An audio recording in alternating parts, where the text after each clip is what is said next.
नमस्कार, स्वागत है आपका सचिन की बात में। और आज बात करेंगे अयोध्या के बारे में। पिछले एक हफ्ते से मैं बराबर देख रहा हूँ कि सो कॉल्ड मीडिया और कुछ राजनीतिक दलों के लोग किस तरीके से प्रभु श्री राम का, राम मंदिर के बारे में और प्रभु श्री राम के बारे में और देश के प्रधानमंत्री और विभिन्न ऐसे लोगों के बारे में टिप्पणी कर रहे हैं। तो मैंने सोचा लाइए एक उनको जवाब देने के लिए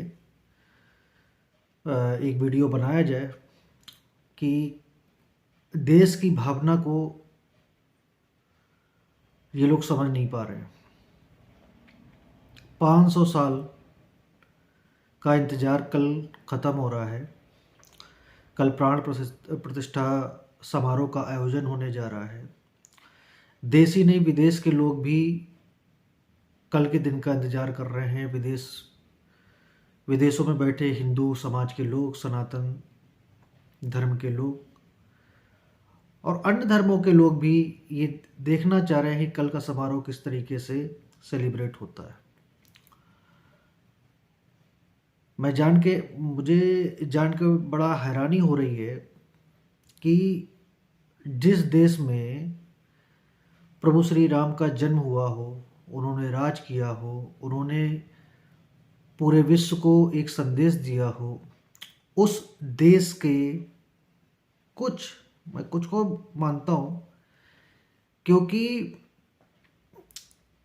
अगर मोटे तौर पे देखा जाए तो 40% या 50% के आसपास एंटी हिंदू वोट है हिंदुस्तान में। एंटी हिंदू जो कभी भी मंदिर को या सनातन धर्म को सपोर्ट नहीं करता है।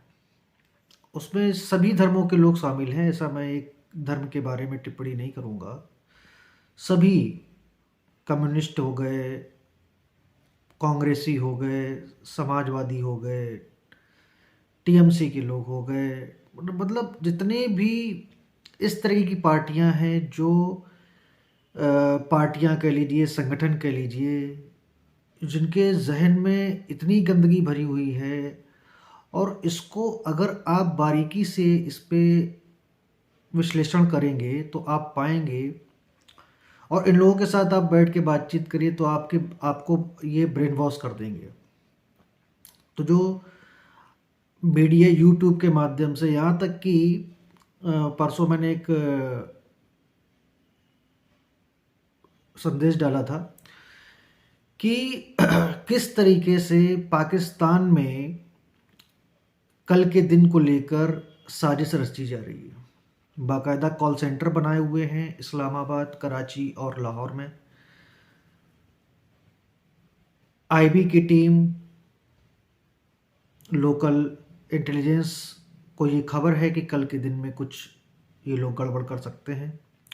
बाकायदा सोशल मीडिया प्लेटफॉर्म पर भगवान श्री राम के बारे में, मंदिर के बारे में, पीएम मोदी के खिलाफ और विभिन्न जो कल के प्रोग्राम में शामिल हो रहे हैं उनके खिलाफ उल्टे सीधे कमेंट डाले जा रहे हैं, भावनाएं भड़काई जा रही हैं, माहौल बिगाड़ने का प्रयास किया जा रहा है। जबकि मैं जहां तक जानता हूं कि जिस दिन फैसला आया था सुप्रीम कोर्ट का राम मंदिर के पक्ष में, उस दिन भी ऐसा कई लोगों ने प्रेडिक्शन किया था कि कुछ हो सकता है, बवाल हो सकता है। लेकिन मैं उन सभी अपने भारतीय भाई बहनों को धन्यवाद देता हूं कि उन्होंने इस तरीके से कुछ भी उस दिन नहीं किया। वो समझ चुके हैं कि इन राजनीतिक दलों ने हमारा यूज किया है, हमें एक धर्म के खिलाफ भड़काया है, ठीक। और मोटे तौर पर अब कई जगह ऐसी बातें होने लगी हैं, जैसे मैं फारूक अब्दुल्ला को सुन रहा था 2 दिन पहले।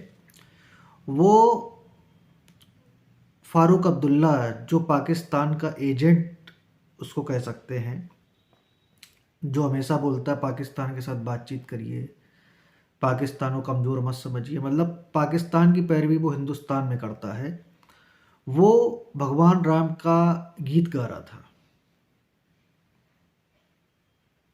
जो मुस्लिम या माइनॉरिटी का सबसे बड़ा पैरोकार बनता है, वो गीत गा रहा था।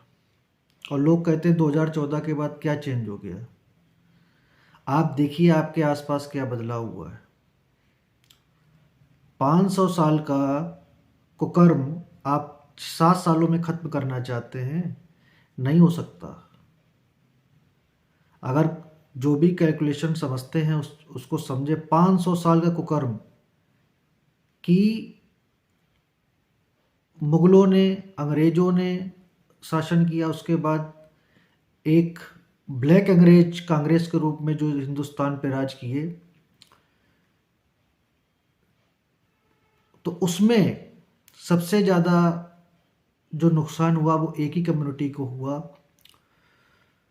वो थी हिंदू कम्युनिटी। एक समय ये आज जो ये झंडे लेके और प्रभु श्री राम के गाने आप चारों ओर सुन रहे हैं, या उनके फॉलोअर या उनके जो भी अनुयायी आजकल आप देख रहे हैं कि अयोध्या जा रहे हैं, दर्शन कर रहे हैं। नए युवा जो हैं, जो अपनी संस्कृति के बारे में नहीं जानते थे, उनको नहीं शिक्षा स्कूल या कॉलेज में दी गई।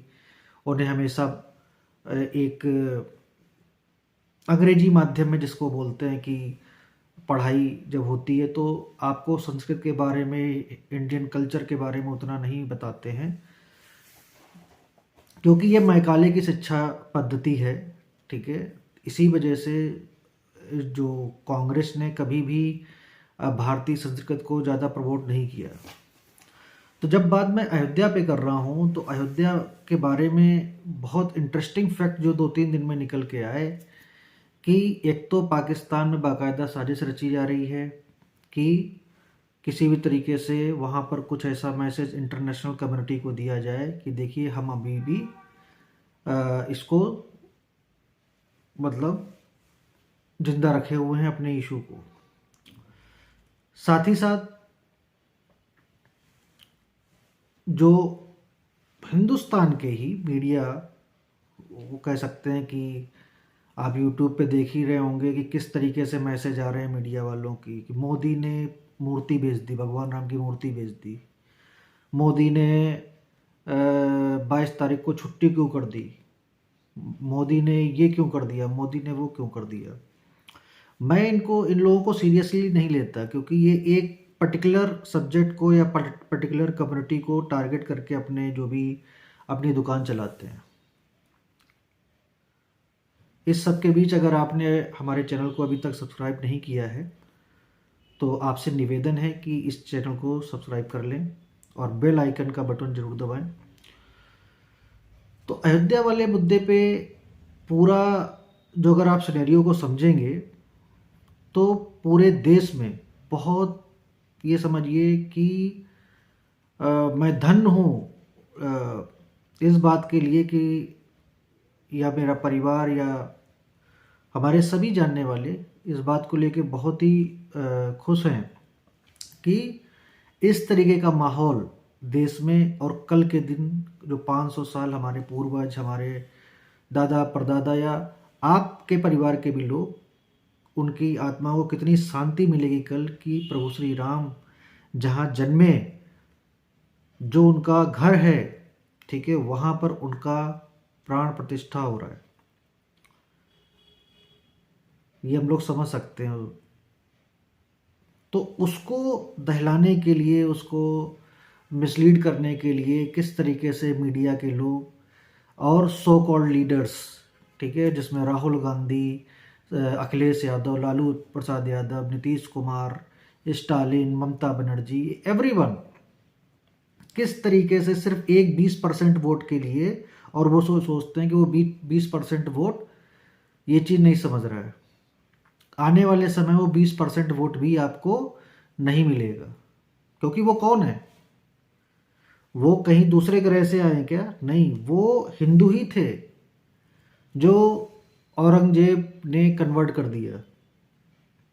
1923 में कई मुसलमान छोड़ के हिंदू बने थे, जो महात्मा गांधी को पसंद नहीं था, क्योंकि वो एक वोट बैंक था कांग्रेस का, जिस पर उसका एकाधिकार था। ठीक है, तो अगर इसी तरीके से ये चलता रहा, ठीक है, तो आप देखिएगा कि 15-20 साल और बीजेपी की सरकार अगर केंद्र में रहती है, राज्यों में रहती है, तो ये सब जितने भी लोग हैं ये सब हिंदू बनेंगे, सब हिंदू बनेंगे, क्योंकि उन्हें आज तक उन्हें इतना वो लिवरेज दी गई, इतना सब किया गया कि लो तुम ये करो, तुम ये करो, तुम्हारे लिए ये है। ठीक, वो भी समझ गए कि बिना शिक्षा, बिना स्वास्थ्य, बिना फैसिलिटी के अच्छी सुविधाएं आपको नहीं मिलने वाली है। तो पढ़ी लिखी कम्युनिटी इस बात को समझ रही है। ठीक है, कोई भी इसका विरोध कहीं पर नहीं है, सिर्फ ये कुछ मीडिया के जो दल्ले हैं, ठीक है, वो इस चीज़ को उठा रहे हैं और बस अपना जो दुकान एक कांग्रेस चलवाती रही है पिछले 70 सालों में, 50 सालों में, मैं तो कहूँगा कि 100 सालों में, क्योंकि उससे पहले भी कांग्रेस के ही एजेंट थे जो अंग्रेज़ों के साथ मिलके अपना दाना पानी चला रहे थे। ठीक है, वो तो एक नाम की कांग्रेस की सरकार नेहरू के पक्ष में बनवाई गई थी, अदरवाइज मैं नहीं कहता कि अंग्रेज भारत छोड़ गए। ठीक है, अंग्रेज़ों ने 2013 तक राज्य किया है, उन्हीं के हिसाब से सब काम होते थे। वाजपेयी की सरकार को अगर थोड़ा सा छोड़ दिया जाए तो मैं आज भी मानता हूँ कि वो अंग्रेज़ों की ही सरकार थी। लाल बहादुर शास्त्री को देखिए किस तरीके से, अगर अंग्रेज़ों की सरकार ना होती तो क्या लाल बहादुर शास्त्री मारे जाते? नहीं मारे जाते, उनको भी षड्यंत्र के अंतर्गत मारा गया।